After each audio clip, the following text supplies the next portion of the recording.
Frankenstein or the Modern Prometheus by Mary Wollstonecraft, 3rd edition, 1831, Chapter 7. On my return I found the following letter from my father.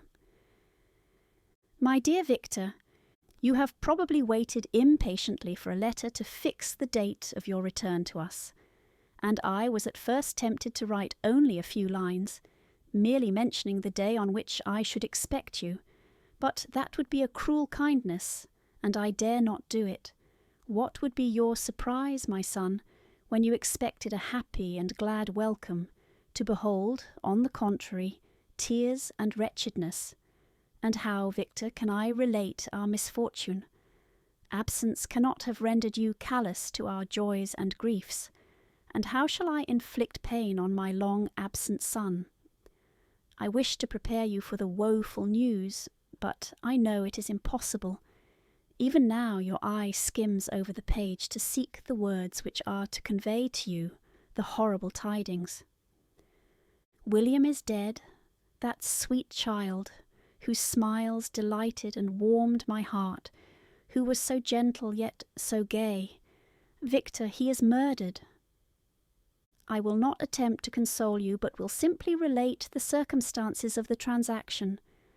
Last Thursday, May 7th, I, my niece, and your 2 brothers went to walk in Plain Palais.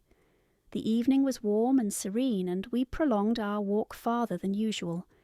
It was already dusk before we thought of returning, and then we discovered that William and Ernest, who had gone on before, were not to be found. We accordingly rested on a seat until they should return. Presently Ernest came and inquired if we had seen his brother. He said that he had been playing with him, that William had run away to hide himself, and that he vainly sought for him, and afterwards waited for a long time, but that he did not return. This account rather alarmed us, and we continued to search for him until night fell, when Elizabeth conjectured that he might have returned to the house. He was not there. We returned again, with torches, for I could not rest when I thought that my sweet boy had lost himself and was exposed to all the damps and dews of night. Elizabeth also suffered extreme anguish. About 5 in the morning I discovered my lovely boy, whom the night before I had seen blooming and active in health, stretched on the grass, livid and motionless. The print of the murder's finger was on his neck. He was conveyed home, and the anguish that was visible in my countenance betrayed the secret to Elizabeth. She was very earnest to see the corpse. At first I attempted to prevent her, but she persisted, and entering the room where it lay, hastily examined the neck of the victim, and clasping her hands exclaimed, "Oh God, I have murdered my darling child." She fainted, and was restored with extreme difficulty. When she again lived, it was only to weep and sigh. She told me that that same evening William had teased her to let him wear a very valuable miniature that she possessed of your mother. This picture is gone, and was doubtless the temptation which urged the murderer to the deed. We have no trace of him at present, although our exertions to discover him are unremitted, but they will not restore my beloved William. Come, dearest Victor, you alone can console Elizabeth. She weeps continually and accuses herself unjustly as the cause of his death. Her words pierce my heart. We are all unhappy, but will not that be an additional motive for you, my son, to return and be our comforter, your dear mother? Alas, Victor, I now say, thank God, she did not live to witness the cruel, miserable death of her youngest darling. Come, Victor, not brooding thoughts of vengeance against the assassin, but with feelings of peace and gentleness that will heal instead of festering the wounds of our minds. Enter the house of mourning, my friend, but with kindness and affection for those who love you, and not with hatred for your enemies. Your affectionate and afflicted father, Alphonse Frankenstein. Geneva, May 12th, 17 Clerval, who had watched my countenance as I read this letter, was surprised to observe the despair that succeeded the joy I at first expressed on receiving news from my friends. I threw the letter on the table and covered my face with my hands. "My dear Frankenstein," exclaimed Henry, when he perceived me weep with bitterness, "are you always to be unhappy? My dear friend, what has happened?" I motioned him to take up the letter while I walked up and down the room in the extremest agitation. Tears also gushed from the eyes of Clerval as he read the account of my misfortune. "I can offer you no consolation, my friend," said he. "Your disaster is irreparable. What do you intend to do?" "To go instantly to Geneva. Come with me, Henry, to order the horses." During our walk, Clerval endeavoured to say a few words of consolation. He could only express his heartfelt sympathy. "Poor William," said he, "dear lovely child, he now sleeps with his angel mother, who that had seen him bright and joyous in his young beauty, but must weep over his untimely loss. To die so miserably, to feel the murderer's grasp. How much more a murdered that could destroy radiant innocence. Poor little fellow, one only consolation have we. His friends mourn and weep, but he is at rest. The pang is over, his sufferings are at an end for ever. A sod covers his gentle form, and he knows no pain. He can no longer be a subject for pity. We must reserve that for his miserable survivors." Clerval spoke thus as we hurried through the streets. The words impressed themselves on my mind, and I remembered them afterwards in solitude. But now, as soon as the horses arrived, I hurried into a cabriolet and bade farewell to my friend. My journey was very melancholy. At first I wished to hurry on, for I longed to console and sympathize with my loved and sorrowing friends. But when I drew near my native town, I slackened my progress. I could hardly sustain the multitude of feelings that crowded into my mind. I passed through scenes familiar to my youth, but which I had not seen for nearly 6 years. How altered everything might be during that time! One sudden and desolating change had taken place, but 1,000 little circumstances might have by degrees worked other alterations, which, although they were done more tranquilly, might not be the less decisive. Fear overcame me. I dared no advance, dreading 1,000 nameless evils that made me tremble, although I was unable to define them. I remained 2 days at Lausanne in this painful state of mind. I contemplated the lake, the waters were placid, all around was calm, and the snowy mountains, the palaces of nature, were not changed. By degrees the calm and heavenly scene restored me, and I continued my journey towards Geneva. The road ran by the side of the lake, which became narrower as I approached my native town. I discovered more distinctly the black sides of Jura and the bright summit of Mont Blanc. I wept like a child. "Dear mountains, my own beautiful lake, how do you welcome your wanderer? Your summits are clear, the sky and lake are blue and placid. Is this to prognosticate peace or to mock at my unhappiness? I fear, my friend, that I shall render myself tedious by dwelling on these preliminary circumstances. But they were days of comparative happiness, and I think of them with pleasure. My country, my beloved country, who but a native can tell the delight I took in again, beholding thy streams, thy mountains, and, more than all, thy lovely lake. Yet, as I drew nearer home, grief and fear again overcame me. Night also closed around, and when I could hardly see the dark mountains, I felt still more gloomily. The picture appeared a vast and dim scene of evil, and I foresaw obscurely that I was destined to become the most wretched of human beings. Alas, I prophesied truly, and failed only in one single circumstance, that in all the misery I imagined and dreaded, I did not conceive the 100th part of the anguish I was destined to endure. It was completely dark when I arrived in the environs of Geneva. The gates of the town were already shut, and I was obliged to pass the night at Secaron, a village at the distance of half a league from the city. The sky was serene, and as I was unable to rest, I resolved to visit the spot where my poor William had been murdered. As I could not pass through the town, I was obliged to cross the lake in a boat to arrive at Plainpalais. During this short voyage I saw the lightning playing on the summit of Mont Blanc in the most beautiful figures. The storm appeared to approach rapidly, and on landing I ascended a low hill that I might observe its progress. It advanced, the heavens were clouded, and I soon felt the rain coming slowly in large drops, but its violence quickly increased.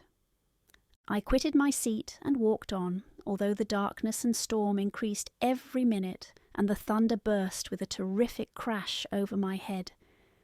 It was echoed from Salève, the Juras, and the Alps of Savoy.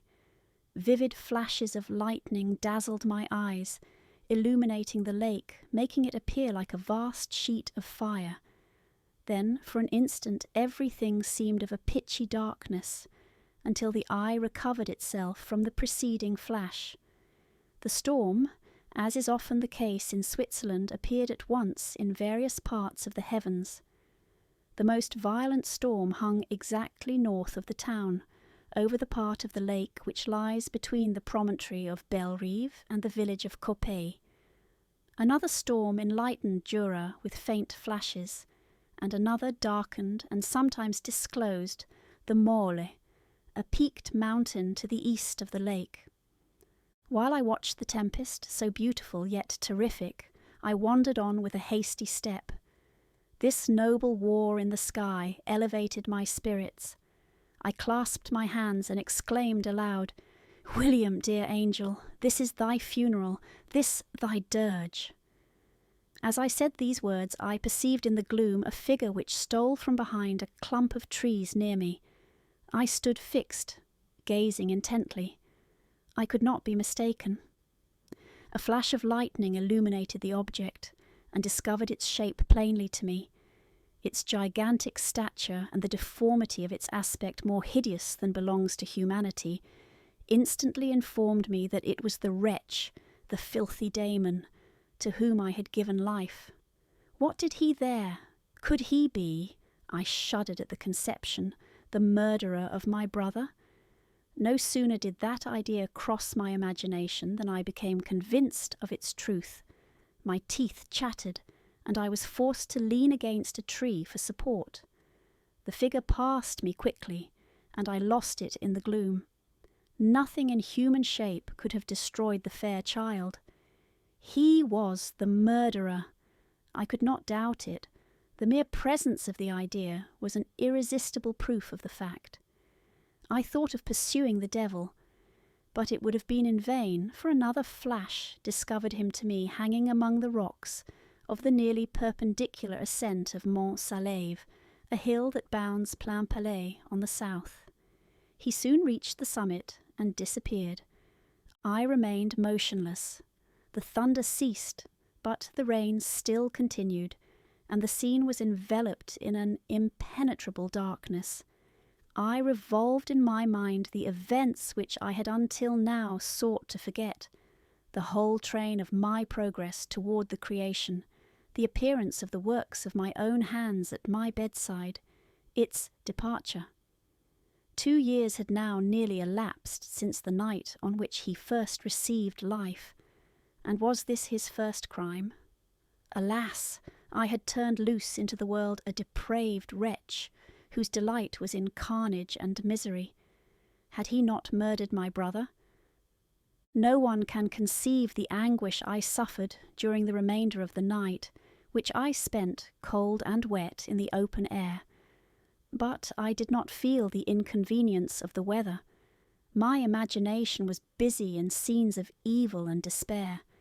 I considered the being whom I had cast among mankind, and endowed with the will and power to effect purposes of horror, such as the deed which he had now done, nearly in the light of my own vampire, my own spirit let loose from the grave and forced to destroy all that was dear to me.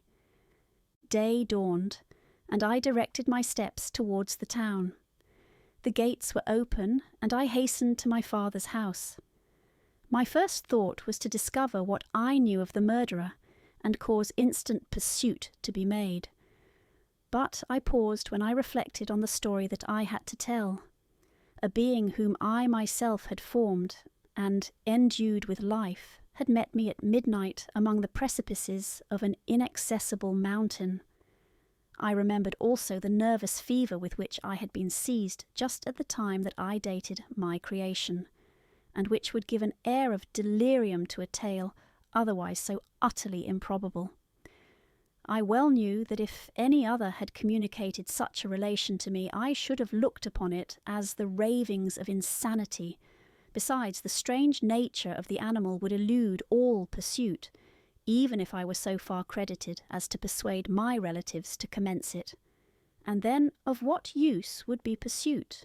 Who could arrest a creature capable of scaling the overhanging sides of Mont Salève?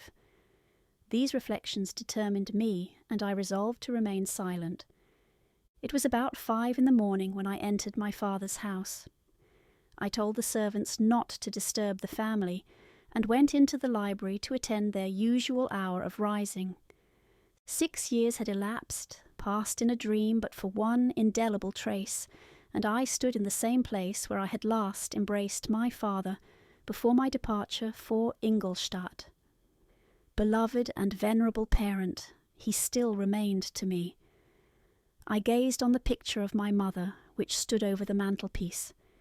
It was an historical subject, painted at my father's desire, and represented Caroline Beaufort in an agony of despair, kneeling by the coffin of her dead father.